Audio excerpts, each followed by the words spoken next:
Hi friends, welcome to my channel. तो जैसा कि आपको पता है हम प्रयोगशाला परिचारक का प्रिपरेशन कर रहे हैं। तो प्रयोगशाला परिचारक के लिए आज का जो वीडियो है वो जीव विज्ञान के ऊपर है, यानी कि बायोलॉजी के ऊपर है। यह बायोलॉजी का 5वां क्लास है जिसमें हम बायोलॉजी के बहुत ही ज़्यादा इंपॉर्टेंट टॉपिक कोशिका के बारे में डिस्कस करेंगे। इससे रिलेटेड क्वेश्चन को हम सॉल्व करेंगे। एक्चुअली ये कोशिका का सेकेंड पार्ट है।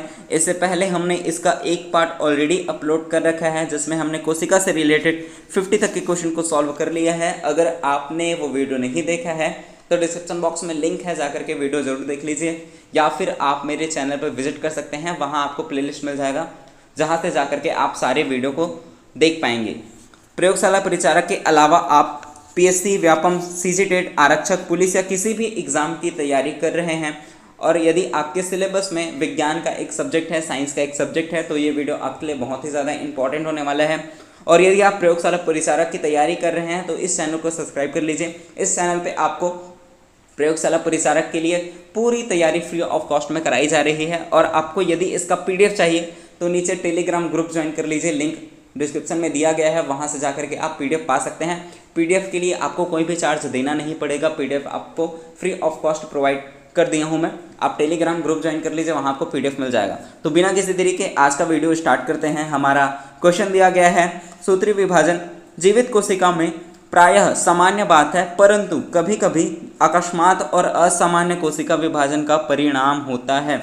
जो सूत्रीय विभाजन है वो जीवित कोशिकाओं में सामान्य बात है, लेकिन कभी कभी जो होता है वो अकस्मात और असामान्य रूप से कोशिका विभाजन होता है। इसका कारण क्या होता है? ऑप्शन ए नया अंग, ऑप्शन बी में दिया गया है गैस्ट्रुला, ऑप्शन सी में दिया गया है युग्मनज, ऑप्शन डी में है कैंसर। तो इसका जो कारण है वो है गैस्ट्रुला, ऑप्शन बी इसका करेक्ट आंसर होगा। आगे बढ़ते हैं।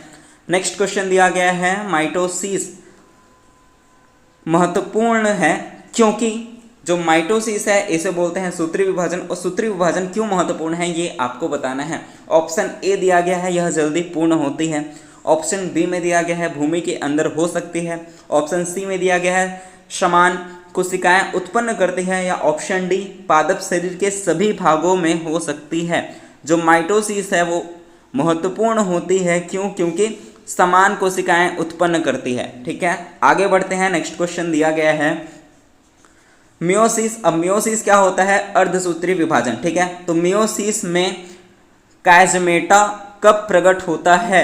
ऑप्शन ए दिया गया है पैकेटीन में, ऑप्शन बी दिया गया है डिप्लेटीन में, ऑप्शन सी में दिया गया है लेप्टोटीन, ऑप्शन डी में दिया है डाइकोइनसिस में।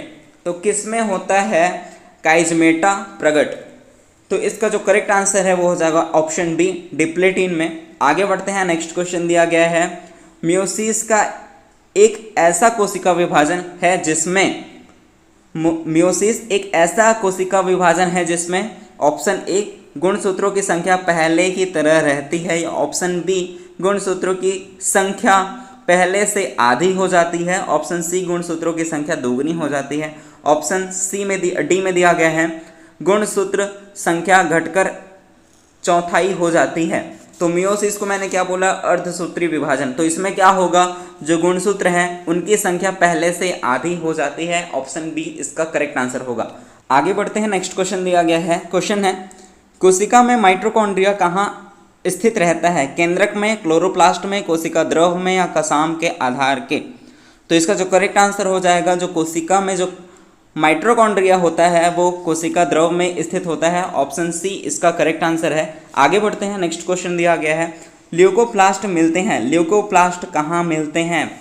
ल्यूकोप्लास्ट क्या होता है पहले वो समझ लेते हैं। ल्यूकोप्लास्ट एक प्लास्टिड्स होता है, यानी कि लवक होता है। ये लवक का एक प्रकार है। लवक को 3 भागों में बांटते हैं। ठीक है, यानी कि प्लास्टिक को 3 भागों में हम बांटते हैं। लवक मैं बताता हूँ कौन कौन सा है। ठीक है, एक होता है क्लोरोप्लास्ट जिसे बोलते हैं हरित लवक। ठीक है, हरित लवक जिसे बोलते हैं क्लोरोप्लास्ट। दूसरा होता है वर्णी लवक, वर्णी लवक, और एक होता है अवर्णी लवक। ठीक है, तो हरित लवक, वर्णी लवक और अवर्णी लवक ये लवक के प्रकार हैं, यानी कि प्लास्टिड्स के प्रकार हैं। जिस हरित लवक को बोलते हैं क्लोरोप्लास्ट, वर्णी लवक को बोलते हैं क्रोमोप्लास्ट, और जो अवर्णी लवक है इसे ही बोलते हैं ल्यूकोप्लास्ट। तो जो हरित लवक है ये हरे रंग का होता है।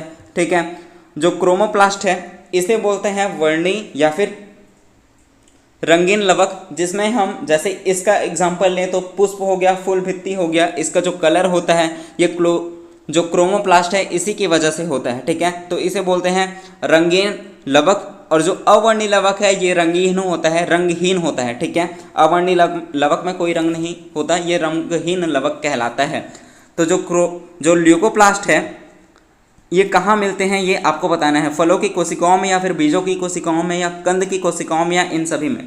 तो ये इन सभी में पाए जाते हैं, लेकिन अधिकतर की बात करें तो ये बीजों की कोशिका हो गई, कंद की कोशिका हो गई, इनमें पाए जाते हैं। आगे बढ़ते हैं, नेक्स्ट क्वेश्चन दिया गया है, दो सेंट्रिओल एक दूसरे के सापेक्ष स्थिर रहता है तो किस टाइप से स्थित रहता है। ऑप्शन ए दिया गया है समांतर, या ऑप्शन बी लंब कोण, ऑप्शन सी में दिया गया है न्यून कोण, ऑप्शन डी है अधिक कोण। तो जो दो सेंट्रिओल हैं वो एक दूसरे के जो सापेक्ष जो स्थित होते हैं वो लंब कोण पर स्थित होते हैं, ठीक है। आगे बढ़ते हैं, नेक्स्ट क्वेश्चन दिया गया है, मात्र एक कला से घिरा कोशिकांग कौन सा है इनमें से। ऑप्शन ए केंद्रक, ऑप्शन बी में दिया गया माइटोकॉन्ड्रिया, ऑप्शन सी में है लाइसोसोम, ऑप्शन डी में है हरित लवक। तो मात्र एक कला से घिरा जो कोशिकांग है वो लाइसोसोम होता है, ऑप्शन सी इसका करेक्ट आंसर हो जाएगा। बाकी जो है केंद्रक हो गया है, ये दो झिल्ली में घिरा होता है, माइटोकॉन्ड्रिया भी और हरित लवक भी। केवल और केवल जो लाइसोसोम है, इनमें से जो लाइसोसोम है वही एक कला से घिरा होता है, ठीक है। इसलिए इसका करेक्ट आंसर हो जाएगा ऑप्शन सी। आगे बढ़ते हैं, नेक्स्ट क्वेश्चन दिया गया है, अवर्णी लवक होते हैं। अवर्णी लवक अभी मैंने बताया जो ल्यूकोप्लास्ट है उसे ही अवर्णी लवक बोलते हैं, और जो अवर्णी लवक होते हैं वो रंगहीन होते हैं, ठीक है। ऑप्शन सी इसका करेक्ट आंसर है। आगे बढ़ते हैं, नेक्स्ट क्वेश्चन दिया गया है, अंतःप्रद्रवी जालिका किसमें बहुत अधिक होता है। पुरानी कोशिकाओं में या फिर नई कोशिकाओं में या परिपक्व कोशिकाओं में, जीवाणुभोजी में। इसका आंसर कमेंट करेंगे जल्दी। क्वेश्चन के साथ साथ आप भी आंसर कमेंट करें जिससे आपको भी याद हो।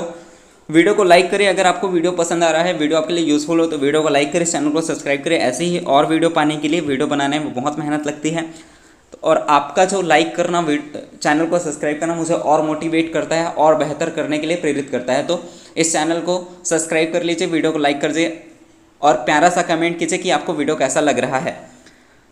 तो इसका जो आंसर हो जाएगा, जो अंतःप्रद्रवी जालिका है वो किसमें अधिक होता है, वो होता है नई कोशिकाओं में, ऑप्शन बी इसका करेक्ट आंसर है। आगे बढ़ते हैं, नेक्स्ट क्वेश्चन दिया गया है, न्यूक्लियस यानी कि केंद्रिका का कार्य क्या होता है। यहाँ पे केंद्रक नहीं पूछा गया है, केंद्रक का कार्य नहीं पूछा गया है, आपको केंद्रिका का कार्य पूछा गया है, ठीक है। तो केंद्रिका का कार्य क्या होता है। ऑप्शन ए डीएनए का संश्लेषण, ऑप्शन बी में दिया गया है mRNA का संश्लेषण, ऑप्शन सी में दिया गया है rRNA का संश्लेषण, या ऑप्शन डी में दिया गया है tRNA का संश्लेषण। तो जो केंद्रिका होता है उसका जो कार्य होता है वो होता है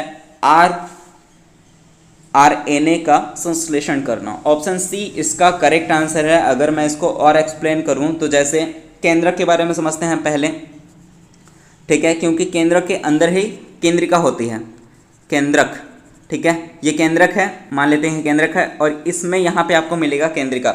जो केंद्रक होता है वो क्या करता है, केंद्रक में डीएनए होता है और केंद्रक में ही क्या पाया जाता है, अनुलेखन क्रिया पाया जाता है। मतलब क्या होता है इसका वो मैं बताता हूँ। जैसे rRNA, ठीक है,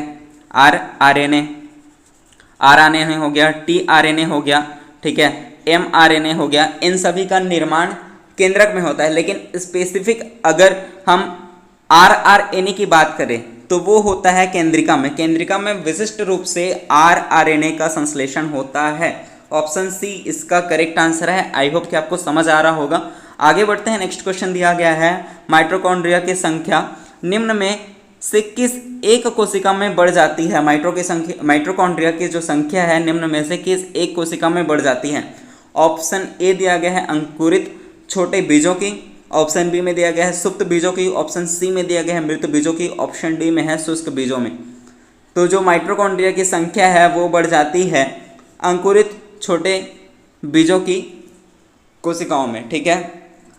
आगे बढ़ते हैं, नेक्स्ट क्वेश्चन दिया गया है, तरल मोज़ेक मॉडल व्याख्या करता है, किसकी व्याख्या करता है। ऑप्शन ए केवल कोशिका झिल्ली के संरचनात्मक प्रकृति, ऑप्शन बी में दिया गया है केवल कोशिका झिल्ली के क्रियात्मक प्रकृति। ऑप्शन सी में दिया गया है कोशिका झिल्ली की संरचनात्मक व क्रियात्मक। ऑप्शन डी में दिया गया है केवल झिल्ली की तरलता की। तो जो तरल मोज़ेक मॉडल है वो व्याख्या करता है कोशिका झिल्ली की संरचनात्मक व क्रियात्मक दोनों की। ठीक है, ऑप्शन सी इसका करेक्ट आंसर है। अब आगे बढ़ते हैं, नेक्स्ट क्वेश्चन दिया गया है प्लाज्मा झिल्ली का सिंगर व न्यूक्लिएशन मॉडल से, जो सिंगर है वो न्यूक्लिएशन मॉडल से किस प्रकार भिन्न होता है ये आपको बताना है। ऑप्शन ए दिया गया है लिपिड परत की संख्या में। ऑप्शन बी दिया गया है लिपिड परत की व्यवस्था में। ऑप्शन सी में दिया गया है प्रोटीन्स की व्यवस्था में। ऑप्शन डी में दिया गया है सिंगर व न्यूक्लिएशन के मॉडल में प्रोटीन की अनुपस्थिति में। तो इसका जो करेक्ट आंसर है वो हो जाएगा ऑप्शन सी, प्रोटीन्स की व्यवस्था में। आगे बढ़ते हैं, नेक्स्ट क्वेश्चन दिया गया है म्योसिस में गुणसूत्रों की संख्या आधी किसमें हो जाती है। म्योसिस यानी कि म्योसिस का मतलब होता है अर्धसूत्री विभाजन। तो अर्धसूत्री विभाजन में जो गुणसूत्र की जो संख्या है वो आधी किसमें होती है ये आपको बताना है। मेटाफेज प्रथम में या फिर एनाफेज प्रथम में। ऑप्शन सी में दिया गया है मेटाफेज द्वितीय। ऑप्शन डी में है डेलोफेज प्रथम में। तो किस में होता है, ये होता है ऑप्शन बी एनाफेज प्रथम में। ठीक है, ऑप्शन बी इसका करेक्ट आंसर हो जाएगा। आगे बढ़ते हैं, नेक्स्ट क्वेश्चन दिया गया है म्योसिस में समजाति गुणसूत्र कब पृथक होते हैं। म्योसिस जो है उसमें समजाति जो गुणसूत्र है वो कब पृथक होते हैं। ऑप्शन ए मेटाफेज प्रथम। ऑप्शन बी दिया गया मेटाफेज द्वितीय। ऑप्शन सी में दिया गया है एनाफेज प्रथम। ऑप्शन बी में है एनाफेज द्वितीय। तो म्योसिस में जो समजाति गुणसूत्र है वो कब पृथक होते हैं, तो वो होते हैं ऑप्शन सी में एनाफेज प्रथम में। ठीक है, ऑप्शन सी इसका करेक्ट आंसर हो जाएगा।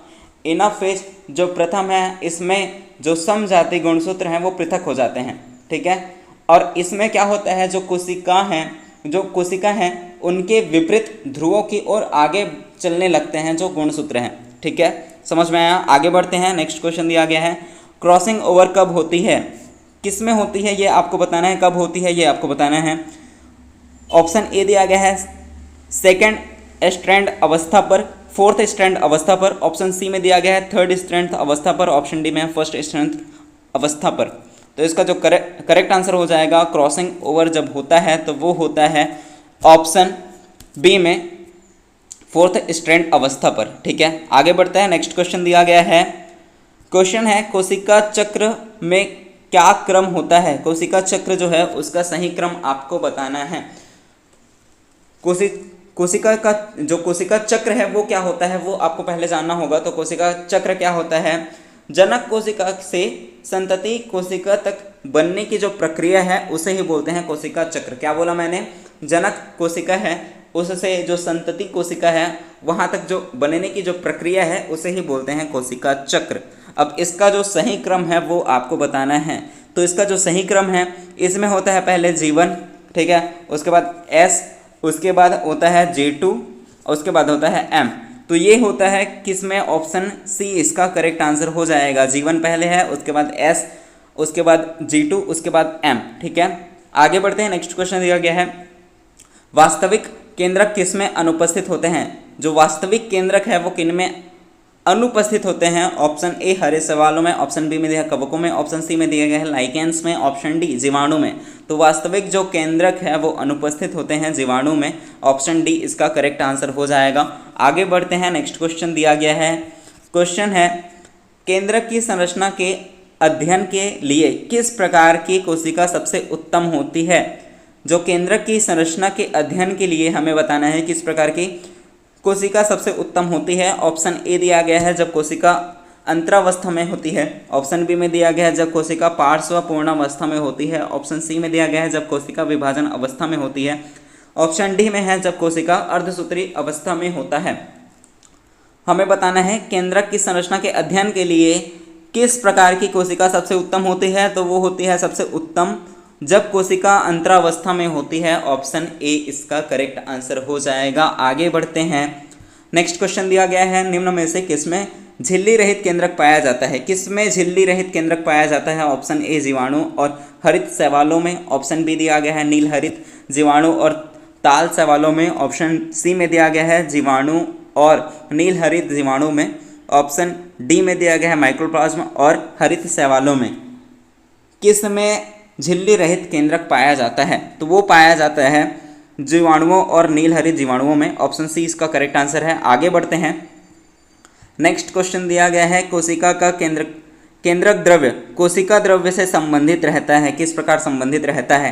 तारक केंद्र द्वारा, ऑप्शन बी में अंतःप्रद्रवी जालिका द्वारा, ऑप्शन सी केंद्रक छिद्रों द्वारा, ऑप्शन डी में है गाल्जी काय द्वारा। तो इसका जो करेक्ट आंसर है कोशिका का जो केंद्रक द्रव्य है, कोशिका द्रव्य से संबंधित जो रहता है वो केंद्रक छिद्रों द्वारा संबंधित रहता है। ऑप्शन सी इसका करेक्ट आंसर हो जाएगा। आगे बढ़ते हैं। नेक्स्ट क्वेश्चन दिया गया है केंद्रिका की खोज किसके द्वारा की गई थी? यहाँ पे केंद्रिका की बात हो रही है या ना कि केंद्रक की? हमें पता है कि केंद्रक की खोज की थी रॉबर्ट ब्राउन ने, ठीक है। किसकी खोज की है? केंद्रक की। अब हमें पूछ रहा है कि केंद्रिका, केंद्रक के अंदर होता है केंद्रिका, उसकी खोज किसने की है? ऑप्शन ए आर ब्राउन, जिसका नाम है रॉबर्ट ब्राउन। ऑप्शन बी में दिया गया है एच हुक्स। ऑप्शन सी में दिया है फेलिस फोंटाना। ऑप्शन डी में है हेंटिन। तो इसका जो करेक्ट आंसर है वो हो जाएगा केंद्रिका की जो खोज की है वो फेलिस फोंटाना ने की है। ऑप्शन से इसका करेक्ट आंसर है। आगे बढ़ते हैं। नेक्स्ट क्वेश्चन दिया गया है कोशिका झिल्ली का एक आधारभूत लक्षण है। कोशिका झिल्ली का आधारभूत लक्षण कौन सा है ये आपको बताना है। ऑप्शन ए दिया गया है अमीनो अम्ल का नियमन। ऑप्शन बी में दिया गया है वसा का नियमन। ऑप्शन सी में दिया गया है ग्लूकोज का नियमन। ऑप्शन डी में है आयन का नियमन। तो कोशिका झिल्ली का एक आधारभूत जो लक्षण है वो है आयन का नियमन। ऑप्शन डी इसका करेक्ट आंसर हो जाएगा। आगे बढ़ते हैं। क्वेश्चन दिया गया है न्यूक्लियोप्लाज्म का पार्स ग्रैनुलोसा बना होता है, किससे बना होता है? डीएनए का बना होता है, आरएनए का बना होता है, प्रोटीन का बना होता है, प्रोटीन तथा कार्बोहाइड्रेट का बना होता है। तो किससे बना होता है? ये बना होता है प्रोटीन का। ऑप्शन सी इसका करेक्ट आंसर है। आगे बढ़ते हैं। नेक्स्ट क्वेश्चन दिया गया है क्रोमोमियर्स गुणसूत्र में किस रूप से पाए जाते हैं? क्रोमोमियर्स गुणसूत्र में किस रूप से पाए जाते हैं ये आपको बताना है। ऑप्शन ए दिया गया है आधार द्रव्य के बिखरे हुए। ऑप्शन बी दिया गया है गुणसूत्रीय तंतु पर गांठ के समान रचना के रूप में। ऑप्शन सी है दोनों ए व बी। ऑप्शन डी में है उपरोक्त में से कोई नहीं। जो क्रोमोमियर्स है गुणसूत्र में किस प्रकार पाए जाते हैं ये आपको बताना है। तो इसका जो करेक्ट आंसर हो जाएगा वो गुणसूत्रीय तंतु पर गांठ के समान रचना के रूप में। ऑप्शन बी इसका करेक्ट आंसर है। आगे बढ़ते हैं। नेक्स्ट क्वेश्चन दिया गया है क्वेश्चन है एक कोशिका निम्न में से किसकी अनुपस्थिति में जीवित नहीं रह सकता? कोशिका किसकी अनुपस्थिति यानी कि कोशिका में कौन सा चीज नहीं होगा जिससे वह मर जाएगा? ठीक है, क्या है वो? फाइटोक्रोम है या फिर एंजाइम है या क्लोरोप्लास्ट है या फिर प्रोटीन है? तो इसका जो करेक्ट आंसर है वो हो जाएगा ऑप्शन डी प्रोटीन। प्रोटीन के अनुपस्थिति में जो कोशिका है वो जीवित नहीं रह सकती। ठीक है, आगे बढ़ते हैं। नेक्स्ट क्वेश्चन दिया गया है कोशिका चक्र की कौन सी अवस्था सबसे कम समय की होती है? तो कोशिका चक्रण की मैंने 4 अवस्था बताई थी जी, ठीक है, G1 S और G2 और M। ये कोशिका चक्रण की 4 अवस्थाएं हैं। ठीक है, तो कोशिका चक्रण की सभी अवस्थाओं का समय देख लेते हैं। जैसे G1 का जो समय होता है वो 10 से 11 घंटे होता है। ठीक है, 10 से 11 घंटे। जो S जो चरण है इसका जो समय होता है वो 8 घंटे होता है। ठीक है, 8 आवर्स। और जो G2 है इसका जो समय होता है वो होता है 3 घंटे। ठीक है, 3 घंटे। और जो M है इसका जो समय होता है वो होता है 3 घंटे। समझ में आया? G1 का समय कितना होता है? 10 से 11 घंटे। S का जो समय होता है वो 8 घंटे। G2 का जो समय है वो 4 घंटे होता है। और जो M है इसका जो समय होता है वो 3 घंटे होता है। हमें सबसे कम पूछ रहा है तो इसका जो करेक्ट आंसर हो जाएगा वो ऑप्शन डी हो जाएगा। M है जिसकी समय सबसे कम होती है। ठीक है, आगे बढ़ते हैं। नेक्स्ट क्वेश्चन दिया गया है लाइसोसोम उत्पन्न किए जाते हैं। लाइसोसोम उत्पन्न किसके द्वारा किया जाता है? क्लोरोप्लास्ट द्वारा या ऑप्शन बी लाइसोसोम द्वारा। ऑप्शन सी में है गाल्जी काय द्वारा। ऑप्शन डी है माइटोकॉन्ड्रिया द्वारा। तो लाइसोसोम किसके द्वारा उत्पन्न किया जाता है? तो ये उत्पन्न किया जाता है गोल्जी काय द्वारा। ऑप्शन सी इसका करेक्ट आंसर हो जाएगा। आगे बढ़ते हैं। नेक्स्ट क्वेश्चन दिया गया है सबसे छोटी जीवित कोशिका कौन सी है? सबसे छोटी जीवित कोशिका कौन सी है ये आपको बताना है। माइकोप्लाज्म, साइनोबैक्टीरिया, फ्लूनेरिया, ऑप्शन बी में है, डी में है वाउचेरिया। तो सबसे छोटी जो जीवित कोशिका है वो होती है माइकोप्लाज्म, ऑप्शन ए इसका करेक्ट आंसर है। आगे बढ़ते हैं, नेक्स्ट क्वेश्चन दिया गया है। क्वेश्चन है कोशिकांगों को एक दूसरे से अलग किया जा सकता है, कौन सी ऐसी विधि है जिसके द्वारा कोशिकांगों को एक दूसरे से अलग किया जा सकता है। ऑप्शन ए दिया गया है सेंट्रीफ्यूगेशन, ऑप्शन बी में दिया गया है माइक्रोस्कोपिंग, ऑप्शन सी में दिया गया है रेडियो एक्टिव ट्रेरार द्वारा, ऑप्शन डी में है इनमें से कोई नहीं। तो जो कोशिकांगों को एक दूसरे से जो अलग करते हैं वो होता है सेंट्रीफ्यूगेशन द्वारा। इसके अतिरिक्त क्रोमेटोग्राफी के द्वारा भी कोशिकांगों को एक दूसरे से अलग किया जा सकता है। ठीक है, ध्यान रखेंगे दोनों। आगे बढ़ते हैं, नेक्स्ट क्वेश्चन दिया गया है प्रोकैरियोटिक में राइबोसोम का सेडिमेंटेशन कांस्टेंट क्या होता है, या 80s होता है, 20s होता है, 40s होता है, 70s। प्रोकैरियोटिक और यूकैरियोटिक दोनों में हम डिवाइड करते हैं, तो प्रोकैरियोटिक पहले आता है, पी और यू देखेंगे। तो पी और यू में पहले कौन सा आएगा, पी आता है। तो पी में कितना होंगे, 70s राइबोसोम होंगे। ठीक है, वहीं अगर यू की बात करें, यूकैरियोटिक की बात करें तो उसमें होता है 80s। ठीक है, समझ में आया। तो इसका जो करेक्ट आंसर हो जाएगा वो ऑप्शन डी हो जाएगा। आगे बढ़ते हैं, नेक्स्ट क्वेश्चन दिया गया है।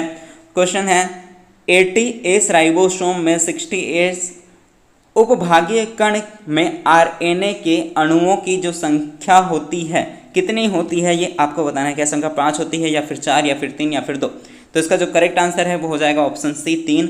आगे बढ़ते हैं, नेक्स्ट क्वेश्चन दिया गया है। क्वेश्चन है टाइलोसिस किसमें होता है, द्वितीय जाइलम, कैलस ऊतक, कार्क कोशिकाएं, द्वितीय फ्लोएम। तो जो टाइलोसिस है वो किसमें होता है, वो होता है ऑप्शन सी कार्क कोशिकाओं में, ऑप्शन सी इसका करेक्ट आंसर है। आगे बढ़ते हैं, नेक्स्ट क्वेश्चन दिया गया है। क्वेश्चन है एक वृक्ष की आयु ज्ञात करने की सबसे अच्छी विधि कौन सी होती है। वृक्ष की आयु किससे ज्ञात करते हैं, कौन सी ऐसी विधि है जिसमें हम वृक्ष की आयु ज्ञात करते हैं। शाखाओं की संख्या का पता लगाना, ऑप्शन बी में दिया है वार्षिक वलयों की संख्या गिन लेना, ऑप्शन सी में है इसका व्यास नापना, ऑप्शन डी है पत्तियों की संख्या गिन लेना। तो किसी भी वृक्ष की आयु ज्ञात करने की सबसे अच्छी जो विधि है वो होती है वार्षिक वलयों की संख्या गिन लेना। आगे बढ़ते हैं, नेक्स्ट क्वेश्चन दिया गया है रस काष्ठ होता है द्वितीयक फ्लोएम का भीतरी भाग, या फिर द्वितीयक जाइलम का भीतरी भाग, या फिर ये दोनों, या इनमें से कोई नहीं। रस्ट काष्ठ के बारे में पूछ रहा है, तो इसका जो करेक्ट आंसर हो जाएगा वो हो जाएगा ऑप्शन बी द्वितीयक जाइलम का बाहरी भाग। आगे बढ़ते हैं, नेक्स्ट क्वेश्चन दिया गया है। क्वेश्चन है निम्न कथनों में से कौन सा कथन असत्य है। ठीक है, ऑप्शन ए एक कोशिकीय जीव अपना स्वतंत्र अस्तित्व बनाए रखने में समर्थ है, तो ये पॉइंट सही है। ऑप्शन बी में दिया गया है कोई भी संरचना जो पूर्ण कोशिका संरचना के बराबर नहीं होती स्वतंत्र जीवन को नहीं दर्शाती, तो ये भी पॉइंट सही है। ठीक है, ऑप्शन सी देखते हैं। एक जर्मन वनस्पति वैज्ञानिक मैथिस स्लाइडेन ने केंद्रक को खोजा था, तो केंद्रक को अभी हमने देखा कि केंद्रक की खोज किसने की है, रॉबर्ट ब्राउन ने की है, तो ये वाला पॉइंट असत्य हो जाएगा। ऑप्शन डी भी पढ़ लेते हैं। ऑप्शन डी में दिया गया है ल्यूवेनहॉक ने सर्वप्रथम जीवित कोशिकाओं को देखा था तथा वर्णन किया, तो ये भी पॉइंट सही है। जीवित कोशिकाओं को सबसे पहले देखा था ल्यूवेनहॉक ने, और उसका वर्णन भी ल्यूवेनहॉक ने किया था। जीवित कोशिकाओं के लिए बात हो रही है। ठीक है तो आगे बढ़ते हैं। क्वेश्चन दिया गया है उस वैज्ञानिक का नाम बताइए जिसने सर्वप्रथम जीवित कोशिकाओं की खोज की। तो जीवित कोशिकाओं की खोज सबसे पहले किसने की है, एंटोनी ल्यूवेनहॉक ने, ऑप्शन बी इसका करेक्ट आंसर हो जाएगा। आगे बढ़ते हैं। स्वान ने निम्न में से किसके आधार पर कोशिका सिद्धांत दिया था, किसके आधार पर स्वान ने कोशिका सिद्धांत दिया है ये आपको बताना है। ऑप्शन ए दिया गया है शरीर के प्रत्येक कोशिकाओं में समान आनुवांशिक सूचना पाई जाती है, ऑप्शन बी में दिया गया सभी सजीव में जैविक कोशिकाएं सूक्ष्म रूप से शरीर के प्रत्येक कोशिकाओं में उपस्थित होते हैं, प्राणी व पादप का शरीर कोशिका व उनके उत्पाद से बने होते हैं, ऑप्शन डी में दिया गया है सदैव एक नई कोशिका का निर्माण उसकी पूर्ववर्ती कोशिका के विभाजन से होता है। इसमें से जो श्वान ने जो सिद्धांत दिया था किसके आधार पर दिया था, प्राणी व पादपों का जो शरीर है वो कोशिका तथा उनके उत्पादों से बना होता है। ऑप्शन सी इसका करेक्ट आंसर हो जाएगा। स्लेडन और स्वान ने जो कोशिका का सिद्धांत बताया है वो है कि प्रत्येक जीव कोशिकाओं से निर्मित बने होते हैं। जो एक कोशिका से बने होते हैं वो एक कोशिकीय कहलाते हैं, और जो बहुकोशिकीय से बने होते हैं उन्हें बोलते हैं बहुकोशिकीय। ठीक है, समझ में आया? आगे बढ़ते हैं। नेक्स्ट क्वेश्चन दिया गया है, क्वेश्चन है कोशिका सिद्धांत का प्रतिपादन किसने किया है, या कोशिका सिद्धांत किसके द्वारा दिया गया है। तो अभी मैंने बताया कि कोशिका सिद्धांत स्लेडन और स्वान द्वारा दिया गया है। ऑप्शन ए इसका करेक्ट आंसर है। और कोशिका सिद्धांत क्या कहता है कि प्रत्येक जीव कोशिकाओं से निर्मित है। जो एक कोशिका से बने होते हैं उन्हें एक कोशिकीय, और जो बहुकोशिकीय से बने होते हैं, जो बहुत सारी कोशिकाओं से बने होंगे उसे बहुकोशिकीय कहते हैं। ठीक है, ये इनका सिद्धांत था स्लेडन और स्वान का। आगे बढ़ते हैं। नेक्स्ट क्वेश्चन दिया गया है, स्लाइडन और स्वान का कोशिका सिद्धांत निम्न में से किसकी व्याख्या में असमर्थ है। किसके व्याख्या में असमर्थ है ये आपको बताना है। कोशिका का निर्माण उसकी पूर्ववर्ती कोशिकाओं से होता है। नई कोशिका कैसे निर्मित होती है। जंतु व शरीर कोशिकाओं से बने होते हैं, उपरोक्त में से कोई नहीं। तो इसमें जो असमर्थ हैं वो किसमें असमर्थ थे, नई कोशिकाएं कैसे निर्मित होती है ये नहीं बता पाए थे स्लेडन और स्वान का जो कोशिका सिद्धांत है ये। ठीक है, इसलिए ऑप्शन बी इसका करेक्ट आंसर हो जाएगा, यही असमर्थ थे इसमें ही। आगे बढ़ते हैं। नेक्स्ट क्वेश्चन दिया गया है, ओमिस सेल्यूला ई सेल्यूला यानी कि सभी कोशिकाओं का निर्माण उनकी पूर्ववर्ती कोशिकाओं से होता है। कोशिका सिद्धांत में सुधार करके यह संकल्पना किसने दी। ऑप्शन ए स्लाइडन व स्वान, ऑप्शन बी है विरकोव, ऑप्शन सी में है रॉबर्ट ब्राउन, ऑप्शन डी में है ल्यूवेनहॉक। तो इसका जो करेक्ट आंसर हो जाएगा वो हो जाएगा ऑप्शन बी विरकोव। और जो स्लेडन और स्वान है इन्होंने कोशिका सिद्धांत दिया था। रॉबर्ट ब्राउन ने क्या किया है, केंद्रक की खोज किया है। ल्यूवेनहॉक ने क्या किया है, जीवित कोशिकाओं को सर्वप्रथम देखा है, उनकी खोज की है, उनका वर्णन किया है। समझ में आया? आगे बढ़ते हैं। नेक्स्ट क्वेश्चन दिया गया है, क्वेश्चन है किसमें अनुवांशिक पदार्थ नग्न है। किसमें अनुवांशिक पदार्थ नग्न होते हैं ये आपको बताना है। प्रोकैरियोटिक कोशिका में, यूकैरियोटिक कोशिका में, बहुकोशिकी कोशिका में, या फिर ए व बी दोनों में। तो इसका जो करेक्ट आंसर हो जाएगा वो हो जाएगा ऑप्शन ए। प्रोकैरियोटिक कोशिका में जो अनुवांशिक पदार्थ हैं वो नग्न होते हैं। ठीक है, आगे बढ़ते हैं। नेक्स्ट क्वेश्चन दिया गया है, निम्न में से कौन सा कोशिका सिद्धांत का अपवाद है। कोशिका सिद्धांत का अपवाद कौन सा है इनमें से। ऑप्शन ए ट्रिपोनासोमा, ऑप्शन बी में है प्लाज्मोडियम, ऑप्शन सी में दिया गया एंट अमीबा, ऑप्शन डी में है इनमें से कोई नहीं। तो इसका जो करेक्ट आंसर हो जाएगा वो हो जाएगा ऑप्शन डी, इनमें से कोई नहीं। ठीक है, कोशिका सिद्धांत का अपवाद इनमें से कोई नहीं है। आगे बढ़ते हैं। नेक्स्ट क्वेश्चन दिया गया है, प्रोकैरियोटिक्स के संदर्भ में क्या सही नहीं है। ऑप्शन ए हिस्टोन के साथ सम्मिश्रित डीएनए, ऑप्शन बी में दिया है पूर्ण विकसित केंद्रक अनुपस्थित होते हैं, ऑप्शन सी में दिया गया है मेसोसोम उपस्थित होते हैं, या ऑप्शन डी माइटोकॉन्ड्रिया अनुपस्थित। तो इसमें से हमें सही नहीं है बताना है। तो इसका जो करेक्ट आंसर हो जाएगा वो ऑप्शन ए हो जाएगा। इसमें से ये वाला पॉइंट सही नहीं है। हिस्टोन के साथ सम्मिश्रित डीएनए ये पॉइंट सही नहीं है। बाकी जो सभी पॉइंट हैं वो सही हैं। जैसे पूर्ण विकसित केंद्रक अनुपस्थित होते हैं प्रोकैरियोटिक में, जबकि यूकैरियोटिक में पूर्ण विकसित केंद्रक पाया जाता है। मेसोसोम उपस्थित होते हैं इसमें, और माइटोकॉन्ड्रिया अनुपस्थित होते हैं प्रोकैरियोटिक में। ये सभी पॉइंट सही हैं, केवल ऑप्शन ए गलत था, यही सही नहीं है, इसलिए ऑप्शन ए इसका करेक्ट आंसर हो जाएगा। आगे बढ़ते हैं। नेक्स्ट क्वेश्चन दिया गया है, प्रोकैरियोटिक कोशिका में क्या नहीं पाया जाता। प्रोकैरियोटिक कोशिका में क्या नहीं पाया जाता है। ऑप्शन ए केंद्रिका, या ऑप्शन बी में दिया गया है झिल्ली से घिरी कोशिकांग, ऑप्शन सी में दिया गया है सेंट्रियोल, ऑप्शन डी है उपरोक्त सभी।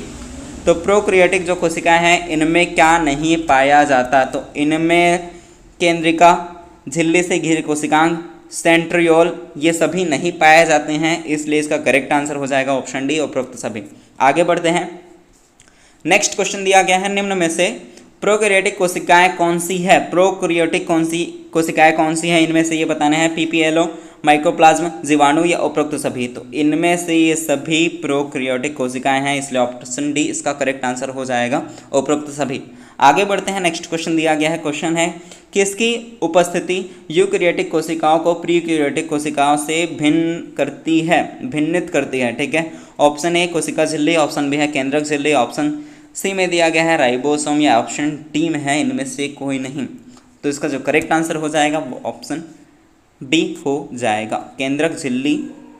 आगे बढ़ते हैं, नेक्स्ट क्वेश्चन दिया गया है लवक के विषय में असत्य कथन पहचानिए। लवक के विषय में हमें असत्य कथन पहचानना है, लवक यानी कि प्लास्टिड्स के विषय में, ठीक है। ये समस्त पादप कोशिकाओं व यूग्लिनाइट्स में पाए जाते हैं। ऑप्शन बी दिया गया है ये आकार में बड़े होते हैं, ऑप्शन सी में दिया गया है इनमें कुछ विशेष वर्णक पाए जाते हैं, ऑप्शन डी में है उपरोक्त में से कोई नहीं। तो इसमें से जो असत्य कथन है वो ये सभी पॉइंट सही हैं, ठीक है, इसलिए इनमें से कोई असत्य नहीं है, इसलिए ऑप्शन डी इसका करेक्ट आंसर हो जाएगा। आई होप कि आपको समझ आ रहा होगा। आगे बढ़ते हैं, नेक्स्ट क्वेश्चन दिया गया है निम्नलिखित में से कौन सा प्रोकैरियोटिक से संबंधित है। नील हरित शैवाल, लाल शैवाल, भूरी शैवाल या हरी शैवाल। तो इसमें से प्रोकैरियोटिक से संबंधित कौन है? तो नील हरित शैवाल जो है वो प्रोकैरियोटिक से संबंधित है, ऑप्शन ए इसका करेक्ट आंसर हो जाएगा। नेक्स्ट क्वेश्चन दिया गया है साइटोक्रोम कहाँ पाया जाता है? माइटोकॉन्ड्रिया की बाह्यकला में, ऑप्शन बी माइटोकॉन्ड्रिया की आंतरिक झिल्ली में, ऑप्शन सी में दिया गया है लाइसोसोम में, या ऑप्शन डी माइटोकॉन्ड्रिया की आधात्री में। तो इसका आंसर आपको कमेंट बॉक्स में देना है, मैं आपके कमेंट का इंतजार करूंगा। और अगर आपको वीडियो अच्छी लगी हो तो वीडियो को लाइक करें, इस चैनल को सब्सक्राइब करें ऐसे ही और वीडियो पाने के लिए। आपके कितने क्वेश्चन सही हुए और आपको क्वेश्चन का लेवल कैसा लगा ये कमेंट बॉक्स में ज़रूर बताइए। और नेक्स्ट टॉपिक कौन सा ले वीडियो बनाने के लिए ये भी आप बता सकते हैं। थैंक यू सो मच, मिलते हैं नेक्स्ट वीडियो में।